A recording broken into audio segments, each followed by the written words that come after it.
Jay, you were able to knock the Thunder out of the playoffs last year, but they won these first 2 games this year. What are they doing different? What are they doing better?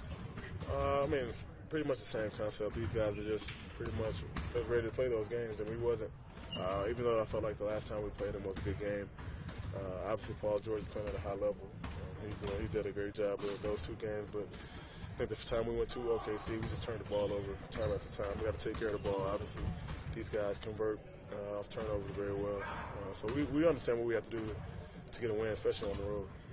Talking to Quinn yesterday, he said you really wanted to kind of emphasize the things that you guys do best as a team in the second part of the season. What are some of those things that you want to do more of?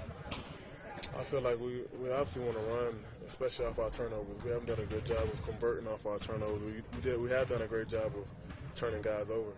I think we can do a better job of making the game easier on everybody and just converting and running for one another off turnovers and running with a purpose and trying to convert. And it makes the game much easier because I look at some of these games we won. We had like 17+ turnovers and scoring off the turnovers by like 6 points off turnovers. So that number should go up to help us have a better flow of the game all around. Why do you think Paul George has been able to take his game to the next level this year? I don't know why. I just feel like he's playing at a high level. He's playing free. He's shooting the ball very well. He's getting to the line probably 7 times a game. He's playing very free and have a very good flow to his game right now with a lot of confidence, obviously. But I just feel like probably the way he went out the playoffs last year fueled him to have a good year this year, and he's doing a good job. Just looking to Saturday, I guess, a little bit. Dirk, it might be Dirk's last game. What do you remember about being Dirk's teammate and what that was like? I took away from Dirk just being a professional. The way he showed up each and every day and was accountable for his work, I took that more than anything else. Obviously, he's a great jump shooter. He has honed his craft very well. But he was very accountable each and every day. I took that away from him, and as a young kid coming to the league, I needed that just to see how to be a professional, how to show up to a game, how to focus for a game, how to focus for a playoff type game, a playoff game. So I took all the stuff he did off the court more so than on the court away. Just him as a person and him how he carries himself. He's a true professional. Got any fun Dirk stories?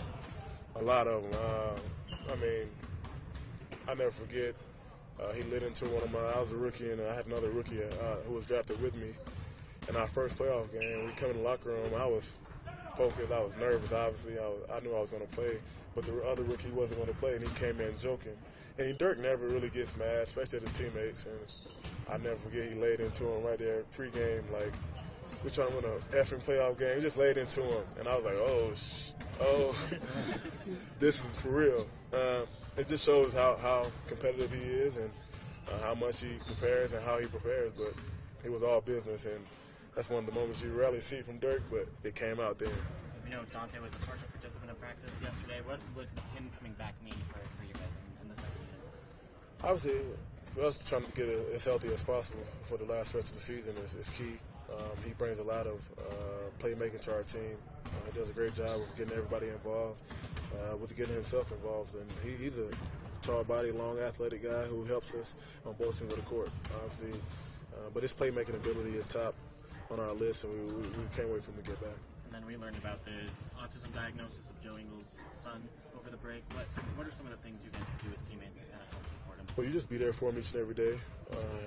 Give him a shoulder to lean on. Obviously, he's going to have good days and bad days with that. And you just want to be there for him as much as possible. But you don't want to overstep anything. Be respectful for his situation and what he has going. But if he needs an ear to talk to, I told him I'm here. That's all I can do at this point. And pray for him each and every day. Thanks, Jay. Thank you. I don't know. If I would have known, I would have played the same way as I played second season and the first season. But it's just getting the rhythm of the season, I guess, and feeling my legs better as the season goes on. And try to be aggressive from the beginning, but I know that the important part is now. We kind of have a debate on whether or not you'd rather have the easier side of your schedule at the end of the season or at the beginning of the season. Do you have any thoughts on which is kind of better for the team overall? You know, we can think about it, but it's a waste of time, I think. The schedule is the way it is, and we just got to accept it. And the harder part was in the beginning, and now there's not easy or bad or hard. The traveling is making it harder sometimes, but at the end of the day, you can play Phoenix or Atlanta at the end of the season, and they're playing for like Blues, and it's a hard team to beat, you know. So at the end of the day, it's about how we approach every game, and the mentality got to be the same. Where do you think Royce has improved the most since you started playing with him last year? Well, controlling the tempo of the game and controlling his game. Knowing where to be, knowing how to play off the ball, and we knew he was a great shooter, but he's making more shots lately, and that helps too. But I think his game improved in areas where he played off the ball.